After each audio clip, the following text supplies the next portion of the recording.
दोस्तों, target with PS Parihar channel में आपका स्वागत है। सुबह की इस वीडियो में ऐसी सूचनाएं होती हैं जो विभिन्न समाचार पत्रों पर छाई हुई होती हैं और विद्यार्थियों के लिए आवश्यक होती हैं। तो आइए शुरू करते हैं और देख लेते हैं कि आज के समाचार पत्रों में ऐसी कौन-कौन सी सूचनाएं हैं। तो वीडियो को जल्दी से लाइक कर दें, शेयर कर दें और जिन छात्रों ने चैनल को अभी भी सब्सक्राइब ना किया हो तो जल्दी से सब्सक्राइब कर लें ताकि आप लोगों को भी इसी प्रकार के ऑथेंटिक अपडेट्स सबसे पहले मिलती रहें। आगे बढ़ने से पहले एक और सूचना उन विद्यार्थियों के लिए जो विद्यार्थी सुपर टीईटी की तैयारी कर रहे हैं, यानी कि प्राथमिक शिक्षक भर्ती की तैयारी कर रहे हैं, वे सभी अभ्यर्थी चक्षु प्रकाशन की इस बेस्ट बुक को ले सकते हैं। इसमें 5000 से ज़्यादा बहुविकल्पी प्रश्न दिए हुए हैं जो परीक्षा में पूछे भी जा सकते हैं और इसी पुस्तक में 4 महीने का करंट अफेयर भी है। और जो परीक्षा 2019 में हुई थी सुपर टीईटी की और 2018 में हुई थी 68,500 शिक्षक भर्ती, उसका सॉल्व पेपर भी आपको इसी पुस्तक में देखने को मिल जाएगा। सुपर टीईटी का पूरा जो सिलेबस है वो इस पुस्तक में कवर किया गया है और इस पुस्तक में एक विश्लेषण के द्वारा ये भी बताया गया है कि किस लेसन से कितने जो क्वेश्चन है वो पिछली परीक्षा में पूछे गए थे, यानी कि हिंदी के किस किस लेसन से कितने कितने प्रश्न पूछे गए थे 2018 और 19 में। इसी तरीके से इंग्लिश के बारे में बताया गया, संस्कृत के बारे में बताया गया है और विज्ञान इत्यादि जितने भी सब्जेक्ट हैं सुपर टीईटी के सभी के बारे में ये बताया गया है। एक बात और बता दूं कि सभी कापी किताब की दुकानों में आपको चक्षु प्रकाशन की ये पुस्तकें मिल जाएंगी और अगर आप लोग ऑनलाइन मंगवाना चाहते हैं तो उसकी भी लिंक मैंने डिस्क्रिप्शन बॉक्स में दे दी है, वहां पर जाकर के आप लोग ऑनलाइन भी मंगवा सकते हैं। चलिए शुरू करते हैं आज की सूचनाओं को और सबसे पहले बात करें तो रिक्त पदों को लेकर के सुप्रीम कोर्ट नाराज। बाबू क्लर्क समूह अध्यापक की भर्तियां ही नहीं, बहुत ही बड़े बड़े महत्वपूर्ण पद हैं जो रिक्त पड़े हुए हैं, उसको लेकर के सुप्रीम कोर्ट ने टिप्पणी की है। लिखा है, न्यायाधिकरणों की रिक्तियों को हल्के में ले रही है नौकरशाही। सुप्रीम कोर्ट ने बुधवार को न्यायाधिकरणों की रिक्तियां भरने के मामले में केंद्र सरकार के रवैये पर नाराजगी जताई है। शीर्ष अदालत ने कहा है कि नौकरशाही इस मामले को हल्के में ले रही है। CJI chief justice of India NV Ramana, justice S Bopanna और जस्टिस हिमा कोहली की पीठ ने कहा, शुरुआत में कुछ रिक्तियों को भरा गया, उसके बाद कुछ भी महत्वपूर्ण नहीं हुआ है। पीठ ने कहा कि हमें NCLT national company law tribunal के सदस्यों के लिए कार्यकाल बढ़ाने के लिए याचिकाएं मिल रही हैं। चंद नियुक्तियां हुई हैं और उसके बाद में कुछ भी नहीं हुआ है। हमें सदस्यों के भाग्य पता नहीं, तो पता नहीं क्यों सरकारें जो हैं ये पदों को भरती नहीं है और भर्तियों को पूरा करने में हीला हवाली करती हैं।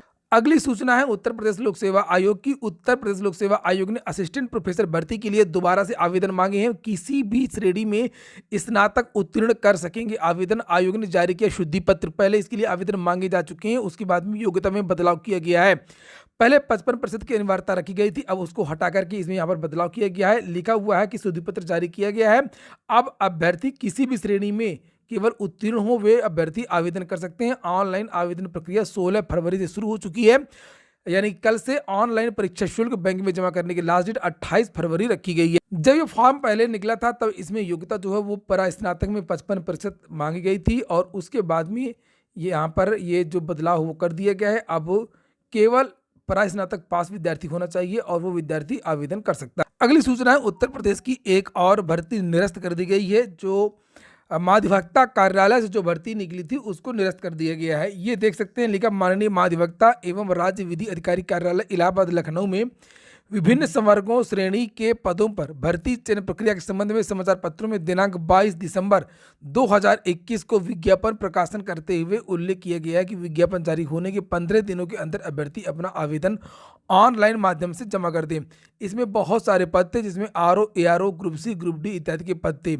नीचे यहाँ पर लिखा कि उपर्युक्त के संबंध में मुझे ये अवगत कराने का निर्देश हुआ है कि वर्तमान समय में महाधिवक्ता एवं राज्य विधि अधिकारी कार्यालय इलाहाबाद लखनऊ में कार्यरत कार्मिकों से संबंधित नियमावली शासन में प्रक्रियाधीन है। उक्त स्थिति में सम्यक विचारोपरांत प्रक्रियाधीन नियमावली के अंतिम जारी होने तक दिनांक 22 दिसंबर 2021 को महाधिवक्ता एवं राज्य विधि अधिकारी कार्यालय इलाहाबाद और लखनऊ के पदों के चयन हेतु समाचार पत्रों में प्रकाशित विज्ञप्ति को निरस्त किए जाने का निर्णय लिया गया है और यहाँ पर बहुत सारे लोगों की सिग्नेचर भी लिखे हैं। अगली सूचना यूपी SSSC लेखपाल कट ऑफ की और समाचार पत्रों के माध्यम से पहले ये जानकारी दी गई थी कि लेखपाल भर्ती यूपी SSSC की प्राथमिकता में है, लेकिन अब लगता है कि यूपी SSSC जो है वो लेखपाल भर्ती को भी लटकाने की पूरी कोशिश कर रहा है। चुनावी आचार संहिता है, भले ही परीक्षा ना हो और परिणाम जारी हो सकते हैं इस बीच में और कट ऑफ भी जारी किया जा सकता है, लेकिन अभी तक यूपी SSSC ने लेखपाल तो लेखपाल इसके पहले जो भर्ती आई थी स्वास्थ्य कार्यकर्ता, महिला स्वास्थ्य कार्यकर्ता, उसकी भी कट ऑफ जारी नहीं किया है। समाचार पत्रों के माध्यम से भी जानकारी दी गई है और बहुत सारे विद्यार्थी लगातार कमेंट कर रहे हैं कि विद्यार्थी जो है बहुत ज्यादा कंफ्यूज हैं कि वो मुख्य परीक्षा में बैठ पाएंगे या नहीं बैठ पाएंगे। विद्यार्थी विद्यार्थी पढ़ाई नहीं कर पा रहा है। यूपी ट्रिपल एससी को कम से कम जिन भर्तियों के विज्ञापन निकले हैं उनका कट ऑफ तो जारी कर देना चाहिए। यूपी ट्रिपल एस लेखपाल का जो कटाव है मुख्य परीक्षा के लिए, उसको लेकर के बहुत सारा कंफ्यूजन भी है विद्यार्थियों को कि एससी एसटी ओबीसी को छूट मिलेगी या नहीं मिलेगी, किस तरीके से कटाव जारी होगा। चुनाव बाद 10 मार्च के बाद में विद्यार्थी अपनी बहुत सारी मांगों को लेकर के यूपी ट्रिपल एस में एक बड़ा प्रदर्शन करने वाले हैं। उसमें लेखपाल कटाव भी एक बड़ा मुद्दा रहेगा। वहीं पर आज के समाचार पत्रों में आयोग ने मानी गलती, वाणिज्य की उत्तर कुंजी संशोधित। उच्चतर शिक्षा सेवा आयोग ने असिस्टेंट प्रोफेसर वाणिज्य विषय की अंतिम उत्तर कुंजी में हुई गलती को भी मान लिया है। हालांकि आयोग इसे लिपिकीय त्रुटि मान रहा है। आयोग ने 11 फरवरी को जारी अंतिम उत्तर कुंजी में वाणिज्य विषय के एक ही प्रश्न के उत्तर को 2 सेटों में सही माना था और 2 सेट में उसी प्रश्न को निरस्त कर दिया था। अभ्यर्थियों ने आयोग में अपनी आपत्ति दर्ज कराई थी। सचिव वंदना त्रिपाठी के अनुसार वाणिज्य विषय की अंतिम उत्तर कुंजी में लिपिकीय त्रुटि के कारण सीरीज सी एवं डी में विसंगति हो गई थी। असिस्टेंट प्रोफेसर हिंदी के इंटरव्यू 9 मार्च से हैं। सभी 47 विषयों के विषयवार श्रेणीवार कटाव भी वेबसाइट पर अपलोड कर दिए गए हैं। अशासकीय सहायता प्राप्त महाविद्यालयों में असिस्टेंट प्रोफेसर हिंदी विषय के 162 पदों पर भर्ती के लिए आयोजित लिखित परीक्षा में सफल अभ्यर्थियों के इंटरव्यू 9 से 16 मार्च तक आयोजित किए जाएंगे। साथ ही असिस्टेंट प्रोफेसर संगीत गायन में 12 पदों पर भर्ती के लिए साक्षात्कार 16 मार्च को होगा। विज्ञापन संख्या 50 के तहत असिस्टेंट प्रोफेसर के 47 विषयों में 2002 पदों पर भर्ती के लिए लिखित परीक्षा पिछले साल आयोजित की गई थी। अभ्यर्थी लगातार मांग कर रहे थे कि लिखित परीक्षा के परिणाम शीघ्र घोषित किए जाएं और इंटरव्यू कराए जाएं। उत्तर प्रदेश उच्चतर शिक्षा सेवा आयोग ने बुधवार की देर रात साक्षात्कार कार्यक्रम जारी कर दिया। आयोग की सचिव वंदना त्रिपाठी के अनुसार विस्तृत विवरण आयोग के पोर्टल पर उपलब्ध है। अगली सूचना प्रधानाचार्य भर्ती की है। उत्तर प्रदेश माध्यमिक शिक्षा सेवा चयन बोर्ड ने की है तैयारी। हाईकोर्ट में अवमानना से बचने के लिए करना होगा जारी और 8 साल बाद भी शुरू नहीं हो सका साक्षात्कार। लिखा है अशासकीय सहायता प्राप्त माध्यमिक विद्यालयों में प्रधानाचार्य भर्ती 2013 का साक्षात्कार कार्यक्रम 1 सप्ताह में घोषित होने की उम्मीद है। मनीष कुमार त्रिपाठी की ओर से दायर अवमानना याचिका में हाईकोर्ट ने 31 दिसंबर तक भर्ती प्रक्रिया पूरी करने के निर्देश दिए थे, लेकिन 8 साल पहले लिए गए आवेदन पत्रों को ऑनलाइन करने और उसमें तमाम विसंगतियों के कारण साक्षात्कार शुरू नहीं हो सका।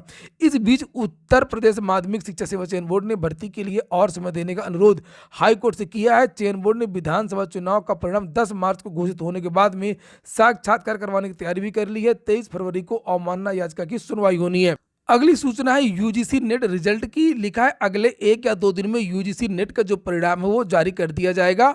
विश्वविद्यालय अनुदान आयोग यूजीसी ने बुधवार को यह जानकारी दी है। उत्तर प्रदेश लोक सेवा आयोग ने प्राविधिक शिक्षा विभाग का परिणाम भी घोषित कर दिया है। 14 पदों के लिए यह भर्ती निकली थी। तो वहीं पर आज के समाचार पत्रों में संघ लोक सेवा आयोग से जो यूपीएससी प्री का जो नोटिफिकेशन आया हुआ है उसकी भी जानकारी दी गई है। लेकिन 8 से 16 पदों पर भर्तियां निकली हुई है। 21 साल से लेकर के 32 साल तक की उम्र मांगी गई है। योग्यता स्नातक मांगी गई है। इसमें अपियरिंग के छात्र भी आवेदन कर सकते हैं। चयन का तरीका लिखा हुआ है। पूरे जो नोटिफिकेशन है वो upsc.online.nic.in पर उपलब्ध है।